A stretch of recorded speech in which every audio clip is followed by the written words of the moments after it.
नमस्कार। खबरों के इस बुलेटिन में तुहाडा स्वागत है। मैं हाँ अमरजीत सिंह। पहला पेश ने चोणवीं खबरां। केंद्रीय मंत्री अनुराग सिंह ठाकुर ने बंगलुरु में G20 वित्त और केंद्रीय बैंक के उप मुखियां की मीटिंग के उद्घाटनी सैशन की की शुरुआत।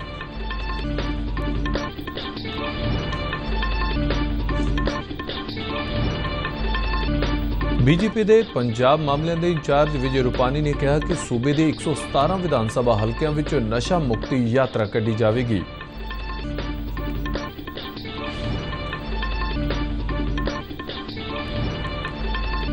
मोगा विच नेहरू युवा केंद्र वालों जिला पद्धरी गुआंढ युवा संसद प्रोग्राम करवाया गया।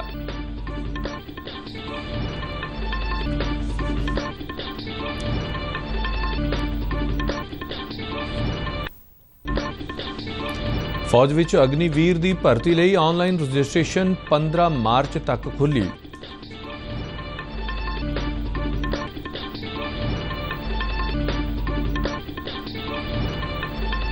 मिस्र के काहिरा विच चल रहे ISSF विश्व कप विच औरतों के 10 मीटर एयर राइफल मुकाबले विच तिलोत्तमा सेन ने कांसे का तमगा जितया। ते हुण खबरां विस्तार नाल।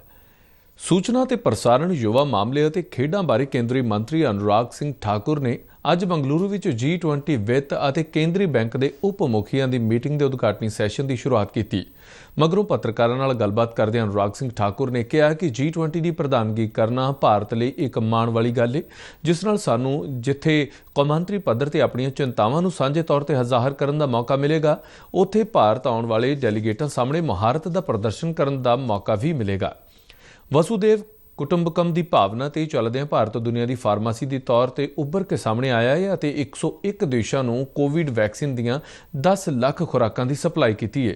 भारत वालों विकसित कोविन और आरोग्य सेतु मोबाइल ऐप की दुनिया भर में शलाघा हुई है। भारत के UPI भीम ऐप ने भी तरक्की की है और पिछले महीने ही इस ऐप राही 782 करोड़ रुपए का लैण देन किया गया है। The lingering effects of the COVID-19 pandemic, food and energy insecurity, broad-based inflation, heightened debt vulnerabilities, worsening climate change and geopolitical tensions. The impact of all these crises can set back progress on the world's key development priorities. The G20 can make significant contribution to find pragmatic global solution, thorough focused dialogue।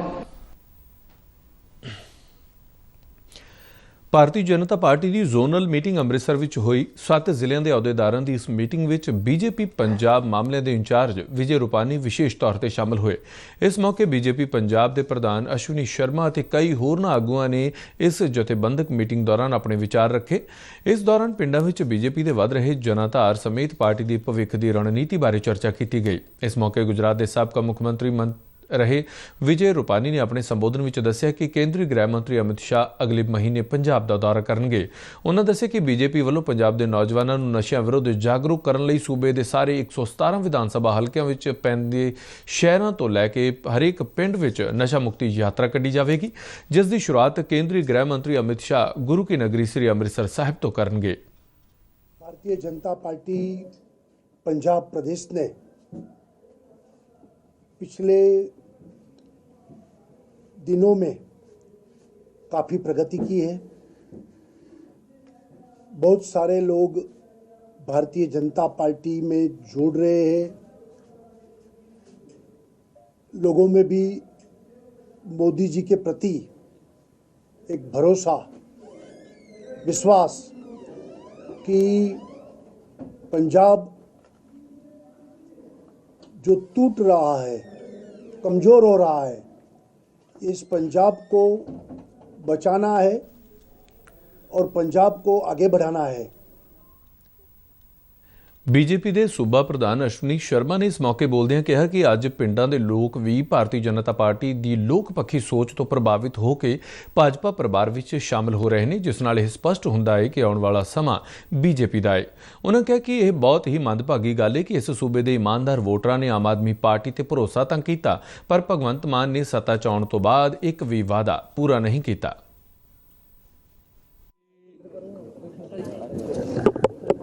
ਸੰਗਠਨ ਦੇ ਆਧਾਰ ਤੇ ਚੱਲਣ ਵਾਲੀ party ਹੈ ਔਰ ਇਹ party ਦਾ ਰੋਜ਼ਮर्रा ਦੇ ਕੰਮਾਂ ਦੇ ਅੰਦਰ ਵੀ ਇੱਕ ਕੰਮ ਹੈ ਕਿ ਆਪਣੀ ਪਾਰਟੀ ਦੀ ਮਜ਼ਬੂਤੀ ਦੇ ਲਈ ਸੰਗਠਨ ਦੀ ਬਣਤਰ ਠੀਕ ਬਣੇ ਔਰ ਸੰਗਠਨ ਜਿਹੜਾ ਹਰ ਪਿੰਡ ਤੱਕ ਪੁੱਜੇ ਉਹਦੇ ਲਈ ਪਾਰਟੀ ਨੇ ਅੱਜ ਇੱਕ ਜ਼ੋਨ ਦੀ ਬੈਠਕ ਸੰਗਠਨਾਤਮਕ ਬੈਠਕ ਜਿਹੜੀ ਹੈ ਉਹ ਇੱਥੇ ਬੁਲਾਈ ਹੈ ਜਿਹਦੇ ਅੰਦਰ ਸਾਡੇ ਪੰਜਾਬ ਦੇ ਪ੍ਰਭਾਰੀ ਔਰ ਗੁਜਰਾਤ ਦੇ ਜਿਹੜੇ ਪੂਰਵ ਮੁੱਖ ਮੰਤਰੀ ਵਿਜੇ ਰੂਪਾਨੀ ਜੀ ਔਰ ਪਾਰਟੀ ਦੇ ਸਹਿ ਸੰਗਠਨ ਮੰਤਰੀ ਰਾਸ਼ਟਰੀ ਮੰਤਰੀ ਜਿਹੜੇ ਨੇ डॉक्टर नरेंद्र रैना जी भी ਇਹਦੇ ਅੰਦਰ ਸ਼ਮੂਲੀਅਤ ਕਰ ਰਹੇ ਨੇ। रेल मंत्री अश्विनी वैष्णव ने भरोसा दिवाया है कि अमृतसर की जीवन रेखा रिगो ब्रिज नूं छेती ही मुड़ तो बनाया जाएगा। बीजेपी के कौमी जनरल सकत्तर तरन चुग ने इस बारे जानकारी देंदे दस्सिया कि मोदी सरकार गुरु नगरी श्री अमृतसर साहिब के विकास लई वचनबद्ध है। अमृतसर विकास मंच ते federation of grocery and dry fruit association के चेयरमैन अनिल मेहरा वालों की जा रही इस मंग बारे बीजेपी आगू तरन चुग ने रेल मंत्री नाल मुलाकात करके इस बारे विचार वटांदरा किया। तरन चुग ने दस्सिया कि पिछले कई दहाकिਆਂ ਤੋਂ ਅੰਮ੍ਰਿਤਸਰ ਦੇ ਮੱਧ ਵਿੱਚ ਸ਼ਹਿਰ ਦੀ ਜੀਵਨ ਰੇਖਾ ਬਣ ਚੁੱਕਾ ਰਿਗੋ ਰੇਲਵੇ ਪੁਲ ਲੋਕਾਂ ਦੀ ਸੇਵਾ ਲਈ ਕੰਮ ਕਰ ਰਿਹਾ ਹੈ ਅਤੇ ਇਹ ਟ੍ਰੈਫਿਕ ਸਮੱਸਿਆ ਤੋਂ ਰਾਹਤ ਦਿਵਾਉਣ ਵਿੱਚ ਸਹਾਈ ਸਿੱਧ ਹੋ ਰਿਹਾ ਹੈ। ਇਸ ਦੀ ਮਿਆਦ ਪੁੱਗਣ ਕਾਰਨ ਅਧਿਕਾਰੀਆਂ ਨੇ ਇਸ ਨੂੰ ਕੁਝ ਸਮਾਂ ਪਹਿਲਾਂ ਬੰਦ ਕਰ ਦਿੱਤਾ ਹੈ, ਜਿਸ ਕਾਰਨ ਵੱਡੀ ਗਿਣਤੀ ਵਿੱਚ ਲੋਕਾਂ ਦਾ ਰੋਜ਼ਾਨਾ ਕੰਮਕਾਰ ਅਤੇ ਟ੍ਰੈਫਿਕ ਪ੍ਰਭਾਵਿਤ ਹੋ ਰਿਹਾ ਹੈ। ਅੰਮ੍ਰਿਤਸਰ ਦੇ ਰਿਗੋ ਬ੍ਰਿਜ ਦੇ ਮਸਲੇ 'ਚ ਅੱਜ ਭਾਰਤੀ ਜਨਤਾ ਪਾਰਟੀ ਦਾ ਇੱਕ ਸ਼ਿਸ਼ਟਮੰਡਲ ਦੇਸ਼ ਦੇ ਰੇਲ ਮੰਤਰੀ ਜੀ ਨੂੰ ਮਿਲਿਆ ਔਰ ਉਹਨਾਂ ਨੂੰ ਅੰਮ੍ਰਿਤਸਰ ਦੇ ਰਿਗੋ ਬ੍ਰਿਜ ਜਲਦੀ ਦੁਬਾਰਾ ਬਣਾਇਆ ਜਾਏ ਤਾਂ ਕਿ ਜਿਹੜੀ ਜਨਤਾ ਨੂੰ ਪ੍ਰੋਬਲਮ ਆ ਰਹੀ ਹੈ ਉਹ ਪ੍ਰੋਬਲਮ ਦੂਰ ਹੋ ਸਕੇ। ਰੇਲ ਮੰਤਰੀ ਅਸ਼ਵਨੀ ਵੈਸ਼ਨਵ ਜੀ ਨੇ ਕਿਹਾ ਕਿ ਪ੍ਰਧਾਨ ਮੰਤਰੀ ਸ਼੍ਰੀ ਨਰਿੰਦਰ ਮੋਦੀ ਜੀ ਨੇ ਰੇਲ ਮੰਤਰਾਲੇ ਦੁਆਰਾ ਦੇਸ਼ ਦੀਆਂ ਸਾਰੀਆਂ ਸਮੱਸਿਆ ਹੱਲ ਕਰਨ ਵਾਸਤੇ ਪਹਿਲੇ ਹੀ ਸਿਗਨਲ ਦਿੱਤਾ ਹੋਇਆ ਔਰ ਜਲਦ ਹੀ अगले कुछ महीनों अमृतसर के रीगो ब्रिज का थां पे नवा पुल बनाया जाएगा ताकि जनता नूं ਭਾਰਤ ਸਰਕਾਰ ਦੇ ਯੁਵਾ ਮਾਮਲੇ ਅਤੇ ਖੇਡ ਮੰਤਰਾਲਾ ਦੀਆਂ ਹਦਾਇਤਾਂ ਮੁਤਾਬਕ ਅੱਜ ਮੋਗਾ ਵਿੱਚ ਨਹਿਰੂ ਯੁਵਾ ਕੇਂਦਰ ਵੱਲੋਂ ਜ਼ਿਲ੍ਹਾ ਪੱਧਰੀ ਗੁਆਂਢ ਯੁਵਾ ਸੰਸਦ ਪ੍ਰੋਗਰਾਮ ਕਰਵਾਇਆ ਗਿਆ। ਇਹ ਪ੍ਰੋਗਰਾਮ G20 ਤਹਿਤ ਹੋਣ ਵਾਲੇ Y20 ਸਮਾਗਮ ਤਹਿਤ ਕਰਵਾਇਆ ਗਿਆ ਹੈ। ਸਰਕਾਰੀ ITI ਮੋਗਾ ਵਿੱਚ ਇੱਕ ਧਰਤੀ ਇੱਕ ਪਰਿਵਾਰ ਇੱਕ ਭਵਿੱਖ ਦੇ ਥੀਮ ਹੇਠ ਕਰਵਾਏ ਗਏ ਇਸ ਸਮਾਗਮ ਦੌਰਾਨ ਮੋਗਾ ਜ਼ਿਲ੍ਹਾ ਦੇ ਨਹਿਰੂ ਯੁਵਾ ਕੇਂਦਰ ਨਾਲ ਜੁੜੇ ਨੌਜਵਾਨਾਂ ਨੇ ਵੱਧ ਚੜ੍ਹ ਕੇ ਹਿੱਸਾ ਲਿਆ। ਸਮਾਗਮ ਦੌਰਾਨ ਮੁੱਖ ਮਹਿਮਾਨ ਦੇ ਤੌਰ ਤੇ BJP ਦੇ ਜ਼ਿਲ੍ਹਾ ਪ੍ਰਧਾਨ ਡਾਕਟਰ ਸੀਮਾਂਤ ਗਰਗ ਨੇ ਸ਼ਮਾ ਰੌਸ਼ਨ ਕਰਦਿਆਂ ਸਮਾਗਮ ਦੀ ਸ਼ੁਰੂਆਤ ਕੀਤੀ। ਇਸ ਮੌਕੇ ਬੋਲਦਿਆਂ ਉਹਨਾਂ ਕਿਹਾ ਕਿ ਵਸੁਦੇਵ ਕੁਟੁੰਬਕਮ ਦੀ ਭਾਵਨਾ ਦੇ ਨਾਲ ਕਰਵਾਏ ਜਾ ਰਹੇ ਇਸ ਸਮਾਗਮ ਦਾ ਮੁੱਖ ਮੰਤਵ ਦੇਸ਼ ਦੀ ਯੁਵਾ ਪੀੜ੍ਹੀ ਨੂੰ ਸਹੀ ਦਿਸ਼ਾ ਦੇਣਾ ਹੈ। ਉਹਨਾਂ ਕਿਹਾ ਕਿ ਇਸ ਪ੍ਰੋਗਰਾਮ ਤਹਿਤ ਗੁਆਂਢੀ ਦੇਸ਼ਾਂ ਦੇ ਨੌਜਵਾਨਾਂ ਨੂੰ ਦੁਨੀਆ ਦੇ ਸਾਹਮਣੇ ਆਪਣੇ ਵਿਚਾਰ ਰੱਖਣ ਦੀ ਖੁੱਲ੍ਹ ਮਿਲੇਗੀ। G20 ਭਾਰਤ ਨੂੰ ਮਿਲਣਾ ਇੱਕ ਬਹੁਤ ਹੀ ਬੜਾ ਆਪਣਾ ਗੁੱਡ ਲੱਕ ਹੈਗਾ ਤੇ ਉਹ ਦਰਸਾਉਂਦਾ ਹੈ ਕਿ ਜਿਹੜਾ ਆਪਣਾ ਭਾਰਤ ਹੈ ਹੁਣ ਦੁਨੀਆ 'ਚ ਇੱਕ ਇਕਨੋਮਿਕ ਕੰਟਰੀ ਬਣ ਚੁੱਕਾ ਹੈਗਾ। ਜਿਹੜੇ ਕਿ ਬੜੇ ਇਕਨੋਮਿਕ ਕੰਟਰੀ ਸੋਚਦੇ ਸੀਗੇ ਵੀ ਇੰਡੀਆ ਸਾਡੇ 'ਤੇ ਡਿਪੈਂਡੈਂਟ ਹੈ, ਹੁਣ ਇੰਡੀਆ ਕਿਸੇ 'ਤੇ ਡਿਪੈਂਡੈਂਟ ਨਹੀਂ ਰਿਹਾ। G20 ਦਾ ਭਾਰਤ ਨੂੰ ਮਿਲਣਾ ਮੋਦੀ ਜੀ ਦੇ ਨੇਤਰਤਵ 'ਚ ਬਹੁਤ ਹੀ ਬੜੀ ਗੱਲ ਹੈ। ਉਸੇ ਕੜੀ ਨੂੰ ਅੱਗੇ ਚੱਲਦੇ ਹੋਏ Y20 ਅਨੁਰਾਗ ਠਾਕੁਰ ਜੀ ਦੀ ਅਗਵਾਈ 'ਚ ਇੱਕ ਤਿਆਰ ਕੀਤੀ ਗਈ ਹੈ। Y20 ਦਾ ਮਤਲਬ ਯੂਥ ਦਾ ਮਤਲਬ ਦੇਸ਼ ਦੀ ਉਹ ਰੀੜ੍ਹ ਦੀ ਹੱਡੀ ਜਿਹੜਾ ਕਿ ਦੇਸ਼ ਨੂੰ ਹੋਰ ਵੀ ਸਟਰੋਂਗ ਕਰਦੀ ਹੈ ਜਾਂ ਦੇਸ਼ ਨੂੰ ਅੱਗੇ ਲੈ ਕੇ ਜਾਣ 'ਚ ਆਪਣੀ ਹੈਲਪ ਕਰਦੀ ਹੈ। ਇਹਦੇ ਵਿੱਚ ਯੂਥ ਨੂੰ ਇਸ ਮੌਕੇ ਨਹਿਰੂ ਯੁਵਾ ਕੇਂਦਰ ਦੇ ਜ਼ਿਲ੍ਹਾ ਯੂਥ ਅਫਸਰ ਗੁਰਵਿੰਦਰ ਸਿੰਘ ਨੇ ਦੱਸਿਆ ਕਿ 2 ਸੈਸ਼ਨਾਂ ਦੌਰਾਨ ਕਰਵਾਏ ਗਏ ਸਮਾਗਮ 'ਚ ਜ਼ਿਲ੍ਹੇ ਦੇ 5 ਬਲਾਕਾਂ ਦੇ ਨੌਜਵਾਨਾਂ ਨੇ ਹਿੱਸਾ ਲਿਆ ਅਤੇ G20 ਬਾਰੇ ਆਪਣੇ ਵਿਚਾਰ ਸਾਂਝੇ ਕੀਤੇ। ਵਿਸ਼ੇਸ਼ ਪ੍ਰਾਪਤੀਆਂ ਵਾਲੇ ਨੌਜਵਾਨਾਂ ਨੂੰ ਸਰਟੀਫਿਕੇਟ ਅਤੇ ਸਨਮਾਨ ਚਿੰਨ੍ਹ ਦੇ ਕੇ ਸਨਮਾਨਿਤ ਕੀਤਾ ਗਿਆ। ਇਸ ਮੌਕੇ ਸ਼ਹੀਦ ਭਗਤ ਸਿੰਘ ਕਲਾ ਮੰਚ ਦੇ ਨੌਜਵਾਨਾਂ ਵੱਲੋਂ ਜਾਗਰੂਕਤਾ ਨਾਟਕ ਦੀ ਸਫਲ ਪੇਸ਼ਕਾਰੀ ਕੀਤੀ ਗਈ। ਇਸ ਦੌਰਾਨ ਨੌਜਵਾਨਾਂ ਨੇ ਸੱਭਿਆਚਾਰ ਪੇਸ਼ਕਾਰੀ ਰਾਹੀਂ ਕਲਾ ਦਾ ਪ੍ਰਦਰਸ਼ਨ ਕੀਤਾ। स्वच्छ भारत अभियान तहत सूबे विच कूड़े के निपटारे लिए लगातार सिखलाई दी जा रही है। इस तहत स्थानक सरकारों वालों घर विच गिला ते सुक्का कूड़ा वख-वख करन अते इस रहंद खुंद तो खाद बनाउण लई प्रेरित किया जा रहा है। इस तहत पठानकोट विच स्थानक सरकारां विभाग वालों खेती वर्कशाप करवाई गई, जिस विच पठानकोट अते गुरदासपुर ਜ਼ਿਲ੍ਹਿਆਂ ਦੀਆਂ 2 नगर निगमां अते 9 नगर कौंसलों के कौंसलरां समेत सैनेटरी शाखा के अधिकारियों ने हिस्सा लिया। पठानकोट के डिप्टी कमिश्नर हरबीर सिंह और मेयर पन्ना लाल भाटिया ने इस दौरान अपने विचार रखे। मगरों PMIDC के माहिरां वालों कौंसलरां ते स्टाफ नूं स्वच्छ भारत मिशन तहत ठोस रहंद खूंद प्रबंधन संबंधी समर्था निर्माण बारे सिखलाई दी जाएगी। ਇਸ ਵਿੱਚ ਉਹਨਾਂ ਨੂੰ ਕੂੜੇ ਤੋਂ ਖਾਦ ਬਣਾਉਣ ਤੋਂ ਇਲਾਵਾ ਸ਼ਹਿਰ ਨੂੰ ਸਾਫ਼ ਸੁਥਰਾ ਰੱਖਣ ਅਤੇ ਸਵੱਛ ਭਾਰਤ ਮੁਹਿੰਮ ਬਾਰੇ ਜਾਣਕਾਰੀ ਦਿੱਤੀ ਗਈ। ਇਸ ਦੇ ਨਾਲ ਹੀ ਉਹਨਾਂ ਦੇ ਸੁਝਾਅ ਵੀ ਲਏ ਗਏ। ਭਾਰਤੀ ਫੌਜ ਵਿੱਚ ਅਗਨੀਵੀਰ ਦੀ ਭਰਤੀ ਲਈ ਆਨਲਾਈਨ ਰਜਿਸਟ੍ਰੇਸ਼ਨ 15 ਮਾਰਚ ਤੱਕ ਖੁੱਲ੍ਹੀ ਹੈ। ਪਟਿਆਲਾ ਦੇ ਆਰਮੀ ਭਰਤੀ ਦਫ਼ਤਰ ਦੇ ਡਾਇਰੈਕਟਰ ਆਸ਼ੀਸ਼ ਪਾਲ ਨੇ ਸੋਧੀ ਅਗਨੀਵੀਰ ਭਰਤੀ ਪ੍ਰਕਿਰਿਆ ਬਾਰੇ ਪੱਤਰਕਾਰਾਂ ਨੂੰ ਜਾਣਕਾਰੀ ਦਿੰਦਿਆਂ ਦੱਸਿਆ ਕਿ ਇਸ ਸੰਬੰਧੀ ਨੋਟੀਫਿਕੇਸ਼ਨ www.joinindianarmy.in ਤੇ 16 ਫਰਵਰੀ 2023 ਨੂੰ ਅਪਲੋਡ ਕਰ ਦਿੱਤੀ ਗਈ ਸੀ। ਉਹਨਾਂ ਦੱਸਿਆ ਕਿ ਹੁਣ ਉਮੀਦਵਾਰਾਂ ਨੂੰ ਚੋਣ ਲਈ ਪਹਿਲਾਂ ਨਾਮਜ਼ਦ ਕੇਂਦਰਾਂ ਤੇ ਆਨਲਾਈਨ ਲਈ ਜਾਣ ਵਾਲੀ ਲਿਖਤੀ ਪ੍ਰੀਖਿਆ ਸੰਬੰਧੀ ਯੋਗਤਾ ਪੂਰੀ ਕਰਨੀ ਹੋਵੇਗੀ। ਯੋਗ ਉਮੀਦਵਾਰਾਂ ਨੂੰ ਫਾਰਮ ਭਰਨ ਵੇਲੇ ਕੇਂਦਰ ਦੀ ਚੋਣ ਲਈ 5 ਵਿਕਲਪ ਦੇਣੇ ਪੈਣਗੇ। ਆਨਲਾਈਨ ਟੈਸਟ ਮਗਰੋਂ ਤਿਆਰ ਹੋਣ ਵਾਲੀ ਮੈਰਿਟ ਸੂਚੀ ਦੇ ਆਧਾਰ ਤੇ ਉਮੀਦਵਾਰਾਂ ਨੂੰ ਬਾਕੀ ਭਰਤੀ ਪ੍ਰਕਿਰਿਆ ਪੂਰੀ ਕਰਨ ਦੇ ਲਈ ਬੁਲਾਇਆ ਜਾਵੇਗਾ। रिक्रूटमेंट साइकिल के अंदर थोड़ा सा फ़र्क है। पिछली बार जब रिक्रूटमेंट होता था तो उसमें पहले हमारा ग्राउंड का टेस्ट होता था, फिर एग्ज़ाम होता था और फिर मेरिट लिस्ट निकाली जाती थी।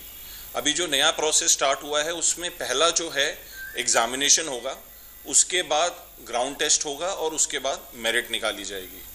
ये ਕੇਂਦਰੀ ਸਿਹਤ ਅਤੇ ਪਰਿਵਾਰ ਭਲਾਈ ਮੰਤਰੀ ਡਾਕਟਰ ਮਨਸੁਖ ਮਾਂਡਵੀਆ ਨੇ ਕਿਹਾ ਹੈ ਕਿ ਆਯੁਸ਼ਮਾਨ ਭਾਰਤ ਡਿਜੀਟਲ ਮਿਸ਼ਨ ਦੇ ਤਹਿਤ ਹੁਣ ਤੱਕ 33 ਕਰੋੜ 18 ਲੱਖ ਤੋਂ ਵੱਧ ਡਿਜੀਟਲ ਸ਼ਨਾਖਤ ਵਾਲੇ ਆਯੁਸ਼ਮਾਨ ਭਾਰਤ ਸਿਹਤ ਖਾਤੇ ਬਣਾਏ ਜਾ ਚੁੱਕੇ ਨੇ। ਉਹਨਾਂ ਦੱਸਿਆ ਕਿ ਇਹਨਾਂ ਵਿੱਚੋਂ 23 ਕਰੋੜ 56 ਲੱਖ ਸਿਹਤ ਰਿਕਾਰਡ ਦਾ ਡਿਜੀਟਲੀਕਰਨ ਮੁਕੰਮਲ ਹੋ ਚੁੱਕਾ ਹੈ। ਇੱਕ ਟਵੀਟ ਵਿੱਚ ਡਾਕਟਰ ਮਾਂਡਵੀਆ ਨੇ ਕਿਹਾ ਕਿ ਇਸ ਨਾਲ ਦੇਸ਼ ਦਾ ਡਿਜੀਟਲ ਸਿਹਤ ਈਕੋਸਿਸਟਮ ਹੋਰ ਮਜ਼ਬੂਤ ਹੋ ਰਿਹਾ ਹੈ ਅਤੇ ਦਿਨੋਂ ਦਿਨ ਹੋ ਰਹੀ ਇਸ ਮਜ਼ਬੂਤੀ ਨਾਲ ਆਯੁਸ਼ਮਾਨ ਭਾਰਤ ਡਿਜੀਟਲ ਮਿਸ਼ਨ ਦਾ ਲਾਭ ਵੱਧ ਤੋਂ ਵੱਧ ਲੋਕਾਂ ਤੱਕ ਪਹੁੰਚਣਾ ਸੰਭਵ ਹੋ ਰਿਹਾ ਹੈ। ਭਾਰਤੀ ਖੇਤੀ ਖੋਜ ਕੌਂਸਲ ਨੇ ਕਣਕ ਦੀ ਇੱਕ ਨਵੀਂ ਕਿਸਮ ਵਿਕਸਿਤ ਕੀਤੀ ਹੈ ਜਿਹੜੀ ਮੌਸਮ ਵਿੱਚ ਹੋ ਰਹੇ ਬਦਲਾਅ ਅਤੇ ਗਰਮੀ ਦੇ ਵੱਧ ਰਹੇ ਪੱਧਰ ਕਾਰਨ ਪੈਦਾ ਹੋਣ ਵਾਲੀਆਂ ਚੁਣੌਤੀਆਂ ਦਾ ਟਾਕਰਾ ਕਰ ਸਕਦੀ ਹੈ। ਕਣਕ ਦੀ ਇਸ ਨਵੀਂ ਕਿਸਮ ਨੂੰ HD 3385 ਦਾ ਨਾਂ ਦਿੱਤਾ ਗਿਆ ਹੈ। ਇਹ ਕਿਸਮ ਗਰਮੀ ਦੇ ਵੱਧਦੇ ਅਸਰ ਹੇਠ ਆਏ ਬਿਨਾਂ ਅਗੇਤੀ ਬਿਜਾਈ ਲਈ ਯੋਗ ਹੈ ਤੇ ਮਾਰਚ ਦੇ ਅੰਤ ਤੋਂ ਪਹਿਲਾਂ ਇਸ ਦੀ ਕਟਾਈ ਕੀਤੀ ਜਾ ਸਕਦੀ ਹੈ। ICAR ਦੇ ਉੱਘੇ ਵਿਗਿਆਨੀ ਰਾਜਵੀਰ ਯਾਦਵ ਨੇ ਇਸ ਨਵੀਂ ਕਿਸਮ ਦੇ ਗੁਣਾਂ ਬਾਰੇ ਜਾਣਕਾਰੀ ਦਿੰਦਿਆਂ ਦੱਸਿਆ ਕਿ ਕਿਸਾਨ ਇਸ ਕਣਕ ਦੀ ਕਿਸਮ ਦੀ ਬਿਜਾਈ ਕਰਕੇ ਕਿਸ ਤਰ੍ਹਾਂ ਨਾਲ ਚੰਗਾ ਉਤਪਾਦਨ ਹਾਸਲ ਕਰ ਸਕਦੇ ਨੇ। ਹਾਲ ਹੀ ਵਿੱਚ ਵੱਧਦੇ ਤਾਪਮਾਨ ਨੂੰ ਧਿਆਨ ਵਿੱਚ ਰੱਖਦਿਆਂ ਕੇਂਦਰ ਨੇ ਤਾਪਮਾਨ ਦੇ ਵਾਧੇ ਕਾਰਨ ਮੌਜੂਦਾ ਕਣਕ ਦੀ ਫਸਲ ਤੇ ਪੈਣ ਵਾਲੇ ਇਸ ਦੇ ਪ੍ਰਭਾਵ ਦੀ ਨਿਗਰਾਨੀ ਲਈ ਇੱਕ ਕਮੇਟੀ ਬਣਾਉਣ ਦਾ ਐਲਾਨ ਕੀਤਾ ਸੀ। ਕੇਂਦਰੀ ਮੰਤਰੀ ਮੰਡਲ ਨੇ ਅੱਜ ਸਾਲ 2022-23 ਲਈ ਲਾਜ਼ਮੀ ਜੂਟ ਪੈਕੇਜਿੰਗ ਨਿਯਮਾਂ ਨੂੰ ਪ੍ਰਵਾਨਗੀ ਦੇ ਦਿੱਤੀ ਹੈ। ਨਿਯਮਾਂ ਅਨੁਸਾਰ ਅਨਾਜ ਦੀ 100% ਅਤੇ ਖੰਡ ਦੀ 20% ਪੈਕਿੰਗ ਜੂਟ ਦੀਆਂ ਬੋਰੀਆਂ ਵਿੱਚ ਕੀਤੀ ਜਾਵੇਗੀ। ਕੇਂਦਰੀ ਮੰਤਰੀ ਮੰਡਲ ਨੇ ਭਾਰਤ ਦੇ 22ਵੇਂ ਕਾਨੂੰਨ ਕਮਿਸ਼ਨ ਦੇ ਕਾਰਜਕਾਲ ਨੂੰ 31 ਅਗਸਤ 2024 ਤੱਕ ਵਧਾਉਣ ਦੀ ਪ੍ਰਵਾਨਗੀ ਦੇ ਦਿੱਤੀ ਹੈ। ਕਾਨੂੰਨ ਕਮਿਸ਼ਨ ਸਰਕਾਰ ਵੱਲੋਂ ਸਥਾਪਿਤ ਇੱਕ ਗੈਰ ਵਿਧਾਨਿਕ ਸੰਸਥਾ ਹੈ। ਮੌਜੂਦਾ 22ਵੇਂ ਕਾਨੂੰਨ ਕਮਿਸ਼ਨ ਦੀ ਮਿਆਦ ਇਸ ਮਹੀਨੇ ਦੀ 20 ਤਰੀਕ ਨੂੰ ਖਤਮ ਹੋ ਗਈ ਹੈ। ਸਰਕਾਰ ਨੇ ਕਿਹਾ ਹੈ ਕਿ 22ਵੇਂ ਕਾਨੂੰਨ ਕਮਿਸ਼ਨ ਦੇ ਚੇਅਰਮੈਨ ਅਤੇ ਮੈਂਬਰਾਂ ਨੇ ਹਾਲ ਹੀ ਵਿੱਚ ਆਪਣੇ ਅਹੁਦੇ ਸੰਭਾਲੇ ਨੇ। ਕੇਂਦਰੀ ਯੁਵਾ ਮਾਮਲਿਆਂ ਤੇ ਖੇਡਾਂ ਬਾਰੇ ਮੰਤਰਾਲਾ ਵੱਲੋਂ ਮੱਧ ਪ੍ਰਦੇਸ਼ ਵਿੱਚ ਕਰਵਾਈਆਂ ਗਈਆਂ ਖੇਲੋ ਇੰਡੀਆ ਯੁਵਾ ਖੇਡਾਂ ਵਿੱਚ ਦੇਸ਼ ਭਰ ਦੇ 36 ਰਾਜਾਂ ਅਤੇ ਕੇਂਦਰੀ ਪ੍ਰਬੰਧਕ ਪ੍ਰਦੇਸ਼ਾਂ ਦੇ 5000 ਐਥਲੀਟਾਂ ਨੇ ਹਿੱਸਾ ਲਿਆ। ਇਹਨਾਂ ਖੇਡਾਂ ਦਾ ਮਕਸਦ ਦੇਸ਼ ਵਿੱਚ ਜ਼ਮੀਨੀ ਪੱਧਰ ਤੋਂ ਖੇਡ ਸੱਭਿਆਚਾਰ ਨੂੰ ਮੁੜ ਸੁਰਜੀਤ ਕਰਨਾ ਹੈ। 30 ਜਨਵਰੀ ਤੋਂ 11 ਫਰਵਰੀ ਤੱਕ ਹੋਈਆਂ ਇਹਨਾਂ ਖੇਡਾਂ ਦੌਰਾਨ ਤੀਰਅੰਦਾਜ਼ੀ, ਐਥਲੈਟਿਕਸ, ਬੈਡਮਿੰਟਨ, ਵੇਟ ਲਿਫਟਿੰਗ, ਤੈਰਾਕੀ, ਕਬੱਡੀ ਅਤੇ ਕੁਸ਼ਤੀ ਸਮੇਤ ਕਈ ਖੇਡ ਮੁਕਾਬਲੇ ਕਰਵਾਏ ਗਏ ਜਿਨ੍ਹਾਂ ਵਿੱਚ ਦੇਸ਼ ਦੇ ਖਿਡਾਰੀਆਂ ਵੱਲੋਂ ਕਈ ਰਾਸ਼ਟਰੀ ਰਿਕਾਰਡ ਬਣਾਏ ਗਏ। ਵੇਟ ਲਿਫਟਿੰਗ ਵਿੱਚ ਹਰਿਆਣਾ ਦੇ ਜ਼ਿਲ੍ਹਾ ਰੋਹਤਕ ਦੇ ਪਿੰਡ ਮੋਰਖੇੜੀ ਦੀ ਸੰਜਨਾ, ਮਹਾਰਾਸ਼ਟਰ ਦੇ ਕਰਾੜ ਦੀ ਅਸਮਿਤਾ ਧੋਨੇ ਅਤੇ ਮਣੀਪੁਰ ਦੇ ਇੰਫਾਲ ਤੋਂ M ਮਾਰਟੀਨਾ ਨੇ ਵੱਖ-ਵੱਖ ਭਾਰ ਵਰਗ ਵਿੱਚ ਸੋਨ ਤਮਗੇ ਜਿੱਤ ਕੇ ਰਿਕਾਰਡ ਬਣਾਏ। ਇਹ ਤਿੰਨੋਂ ਖਿਡਾਰਨ ਅੱਜਕੱਲ੍ਹ ਆਪਣੀ ਖੇਡ ਨੂੰ ਹੋਰ ਨਿਖਾਰਨ ਲਈ ਪਟਿਆਲਾ ਦੇ NIS ਵਿੱਚ ਅਗਲੇਰੀ ਸਿਖਲਾਈ ਪ੍ਰਾਪਤ ਕਰ ਰਹੀਆਂ ਨੇ। ਇਹਨਾਂ ਖਿਡਾਰਨਾਂ ਨੇ ਦੂਰਦਰਸ਼ਨ ਨਾਲ ਆਪਣੇ ਤਜਰਬੇ ਸਾਂਝੇ ਕੀਤੇ ਅਤੇ ਕੇਂਦਰ ਸਰਕਾਰ ਵੱਲੋਂ ਕਰਵਾਈਆਂ ਗਈਆਂ ਇਹਨਾਂ ਖੇਡਾਂ ਲਈ ਵਿਸ਼ੇਸ਼ ਤੌਰ ਤੇ ਪ੍ਰਧਾਨ ਮੰਤਰੀ ਨਰਿੰਦਰ ਮੋਦੀ ਦਾ ਧੰਨਵਾਦ ਕੀਤਾ। खेलो इंडिया इंदौर मध्य प्रदेश में गोल्ड जीत के आई हूँ। मैंने +81 kg में मैं खेलता हूँ और मैंने स्नैच में 88 kg और क्लीन एंड जर्क में 111 उसमें गोल्ड जीत के आ रहे हैं। अच्छा फैसिलिटी मिल रहा है। यहाँ कैम्प में थी, अब यूथ वर्ल्ड चैम्पियनशिप का कैम्प इधर लगा रहे हैं। बहुत अच्छा फैसिलिटी है, खाना और सब अच्छा है। मैं भारत सरकार को थैंक यू बोलना चाहती हूँ। मैं NS पटेल में ट्रेनिंग करती हूँ। अभी मेरा खेलो इंडिया इंदौर मध्य प्रदेश में कॉम्पिटिशन था, 9 फरवरी को मुझे गोल्ड मिला है। मैं भारत सरकार को थैंक यू बोलना चाहती हूँ, नरेंद्र मोदी सर को थैंक यू बोलना चाहती हूँ। और NS पटियाला मतलब बहुत अच्छा फैसिलिटी दिया है, ट्रेनिंग बहुत अच्छा सेंटर है, सब पटियाला बहुत अच्छा है, कुछ चार्ज वगैरह कुछ नहीं है, सब अच्छा है सर। मैं यहाँ पटियाला कैंप में ट्रेनिंग करती हूँ और मुझे 6 फरवरी इंदौर में सिल्वर मेडल मिला है। और यहाँ पटियाला कैंप में बहुत ज़्यादा अच्छी फैसिलिटीज़ है और इसकी वजह से मैं वहाँ खेलो इंडिया में पार्टिसिपेट हुई और इतना अच्छा परफॉर्मेंस दे के मैं सिल्वर मेडल लाया और रिकॉर्ड भी किया। तो मैं इंडिया गवर्नमेंट का थैंक यू बोलना चाहती हूँ, मुझे इतनी फैसिलिटीज़ मिली। ਭਾਰਤ ਦੀ 14 ਵਰ੍ਹਿਆਂ ਦੀ ਤਿਲੋਤਮਾ ਸੇਨ ਨੇ ਮਿਸਰ ਦੇ ਕਾਹਿਰਾ ਵਿੱਚ ਚੱਲ ਰਹੇ ISSF ਵਿਸ਼ਵ ਕੱਪ ਵਿੱਚ ਔਰਤਾਂ ਦੇ 10 ਮੀਟਰ 에ਅਰ ਰਾਈਫਲ ਮੁਕਾਬਲੇ ਵਿੱਚ ਕਾਂਸੇ ਦਾ ਤਮਗਾ ਜਿੱਤਿਆ ਹੈ। ਤਿਲੋਤਮਾ ਨੇ ਭਾਰਤ ਲਈ ਦੂਜਾ ਕਾਂਸੇ ਦਾ ਤਮਗਾ ਜਿੱਤਿਆ ਹੈ, ਜਿਹੜਾ ਉਹਨਾਂ ਦਾ ਕੁੱਲ 5ਵਾਂ ਮੈਡਲ ਹੈ। ਉਹ 262 ਅੰਕਾਂ ਨਾਲ ਚੋਟੀ ਦੇ 8 ਰੈਂਕ ਹਾਸਲ ਕਰਕੇ ਮੈਡਲ ਜਿੱਤਣ 'ਚ ਕਾਮਯਾਬ ਰਹੀ। ਉਹ 0.1 ਦੇ ਫਰਕ ਨਾਲ ਸੋਨ ਤਮਗਾ ਜਿੱਤਣ ਤੋਂ ਖੁੰਝ ਗਈ। ਮੁਕਾਬਲਿਆਂ ਦੇ ਤੀਜੇ ਦਿਨ ਮਰਦਾਂ ਨੇ 에ਅਰ ਰਾਈਫਲ ਮੁਕਾਬਲੇ ਵਿੱਚ ਭਾਰਤ ਦੇ ਰੁਦਰਕਸ਼ ਪਾਟਿਲ ਨੇ ਸੋਨ ਤਮਗਾ ਜਿੱਤਿਆ। ਭਾਰਤ 3 ਸੋਨ ਤਮਗਿਆਂ ਦੇ ਨਾਲ ਸਭ ਤੋਂ ਉੱਪਰ ਚੱਲ ਰਿਹਾ ਹੈ। ਇਸ ਦੇ ਨਾਲ ਹੀ ਖਬਰਾਂ ਦਾ ਇਹ ਬੁਲੇਟਿਨ ਇੱਥੇ ਹੀ ਸਮਾਪਤ ਹੁੰਦਾ ਹੈ। ਦਿਓ ਇਜਾਜ਼ਤ, ਨਮਸਕਾਰ।